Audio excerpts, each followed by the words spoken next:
Hi hello friends, welcome back to our channel Jyothamma వంటలు. ఈరోజు మీ అందరి కోసం ఎంతో సింపుల్గా చేసుకోగలిగే సుతిమెత్తటి ఇడ్లీలు చేసి చూపించబోతున్నాను. ప్రాసెస్ చాలా ఈజీగా ఉంటుంది, చూద్దరు కానీ రండి. దీనికోసం ముందు రోజే నైట్ 2 కప్పుల మినపగుళ్ళు నానబెట్టుకున్నానండి. ఒక కప్పుకి 2.5 కప్పులు నూక వేసుకోవాలి. అంటే 2 కప్పులకి 4.5 కప్పులు 5 కప్పులు వేసుకుంటే బాగుంటుంది. నేను ఇది మిక్సీలో చేస్తున్నాను. చూసారుగా, ఆ కప్పులతో 2 కప్పులు వేసుకున్నాను నేను. అంటే ఇప్పుడు మనం 4.5 కప్పులు లేదా 5 కప్పులు వేసుకుంటే సరిపోతుంది. 4.5 కాదు, 5 కప్పులు. ఎందుకంటే ఇది మిక్సీలో పట్టేటప్పుడు నూక కొంచెం ఎక్స్ట్రా వేసుకుంటే ఇడ్లీలు అనేవి స్పాంజీగా వస్తాయన్నమాట. ఇప్పుడు ఇడ్లీ పిండి రుబ్బేసుకున్న తర్వాత నూక మొత్తాన్ని అలా డ్రైన్ చేసేసి దాంట్లో వేసేయాలి. ఇప్పుడు గరిటతో మంచిగా కలుపుకోవాలన్నమాట. వాటర్ అడ్జస్ట్ చేసుకుంటూ కలుపుకోవాలి. అదే వాటర్ సరిపోతుంది. ఒకవేళ సరిపోకపోతే మనం వాటర్ అడ్జస్ట్ చేసుకుంటూ కలుపుకోవచ్చు.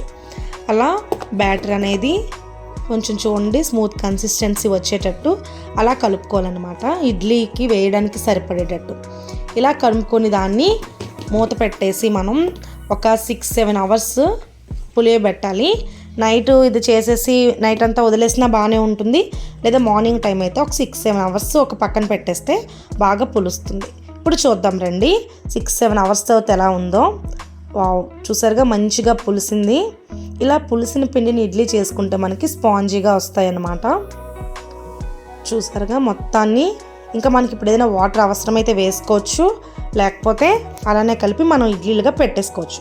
దీంట్లో టేస్ట్కి తగ్గ సాల్ట్ వేసుకోవాలి. నేనైతే ఒక చిన్న టేబుల్ స్పూన్స్ 2 వేసుకుంటున్నాను. వేసుకొని దీన్ని మంచిగా కలుపుకోవాలన్నమాట. కలుపుకొని ఇడ్లీ పాత్ర వేరే తీసుకొని దాంట్లో కొంచెం వాటర్ వేసి స్టవ్ మీద పెట్టేసుకుందాం. ఈలోపు పెట్టుకున్న తర్వాత ఈ కలుపుకున్న మిశ్రమాన్ని ఇడ్లీ కప్పులు ఉంటాయి కదా, వాటిలో వేసేసుకొని మనం సెట్ చేసేసుకుంటే సరిపోతుంది. చూసారుగా, వీటిలో తీసుకొని ఇడ్లీని మనం ఆ విధంగా వేసుకోవాలండి. ఈ విధంగా వేసుకొని మనం స్టీమ్ చేసుకోవాలి. చాలా మెత్తగా ఉంటాయి, స్పాంజీగా ఉంటాయి, గ్రైండర్లో రుబ్బినట్లే ఉంటాయి. నేనైతే పిండిని మిక్సీలో రుబ్బానండి. అందరి దగ్గర గ్రైండర్లు అవైలబుల్గా ఉండవు కదా, మిక్సీలో చేసుకున్నప్పటికీ చాలా బాగుంటుందండి. టేస్ట్ మెత్తగా టేస్ట్గా ఉంటాయి. ఇలా అన్నిటినీ పెట్టేసి మనం మూత పెట్టేసుకోవాలన్నమాట. మూత పెట్టుకొని మరి ఇడ్లీలోకి చట్నీ చేసుకోవాలి కదా, అది కూడా ఇన్స్టెంట్గా ఎలా తయారు చేయాలో నేను చూపిస్తానండి. ఇది మూత పెట్టుకున్నాం కదా, వేరే ప్యాన్ తీసుకుందాం మనం.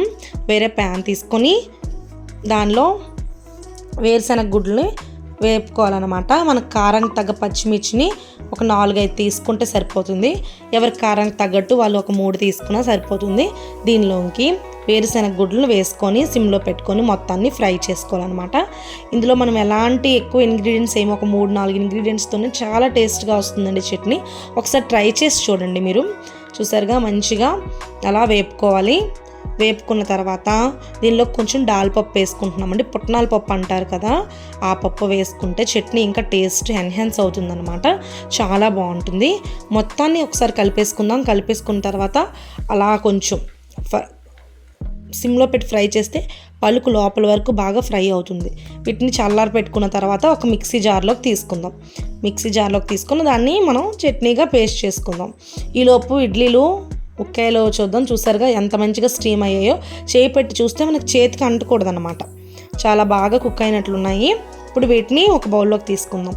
చూసారుగా, రెడీగా చేసుకున్న చట్నీ, అలాగే వేడి వేడి ఇడ్లీ. చూస్తుంటేనే తెలిసిపోతుంది ఇడ్లీలు ఎంత బాగున్నాయో అని.